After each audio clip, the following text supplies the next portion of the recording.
વડિયામાં ભાજપના પ્રચાર કાર્યક્રમમાં ભારે હોબાળો.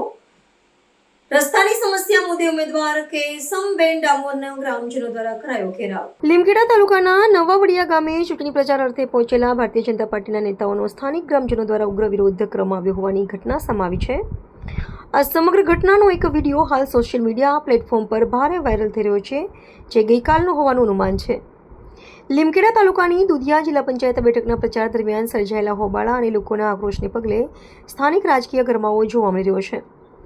પ્રાપ્ત વિગત અનુસાર દુધિયા બેઠકના ભાજપના ઉમેદવાર કેસમબેન ડામોર અને અન્ય પક્ષીય આગેવાનો નવાડિયા ગામે જનસંપર્ક માટે પહોંચ્યા હતા. આ સમયે વર્ષોથી પડતર એવી પાકા રસ્તાની સમસ્યાને લઈને ત્રસ્ત બનેલા ગ્રામજનોએ નેતાઓને ઘેરી લીધા હતા. સ્થાનિકોનો સ્પષ્ટ આક્ષેપ છે કે વહીવટીતંત્રને ચૂંટાયેલા પ્રતિનિધિઓ સમક્ષ અનેકવાર રજૂઆતો કરવા છતાં માર્ગ નિર્માણની કામગીરી હાથ ધરવામાં આવી નથી, જેના પરિણામે પ્રજામાં વ્યાપક અસંતોષ પ્રવર્તી રહ્યો છે અને તેમણે નેતાઓ સમક્ષ પોતાનો રાશ ઠાલવ્યો હતો. મત માંગવા આવેલી નેતાગીરી સમક્ષ વિકાસના મુદ્દે સવાલોની ઝડી વરસાવતા ગ્રામજનોએ પોતાની નારાજગી ખુલ્લા શબ્દોમાં વ્યક્ત કરી હતી.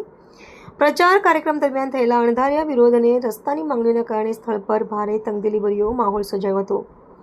આ ઘટના એ વાતનો સંકેત આપે છે કે આગામી સ્થાનિક ચૂંટણીઓમાં મતદારો માત્ર વાયદાઓથી સંતુષ્ટ થવાના નથી અને પાયાની માળખાકીય સુવિધાઓના અભાવે ઉમેદવારો માટે મેદાનમાં ઉતરવું પડકારજનક સાબિત થઈ શકે છે.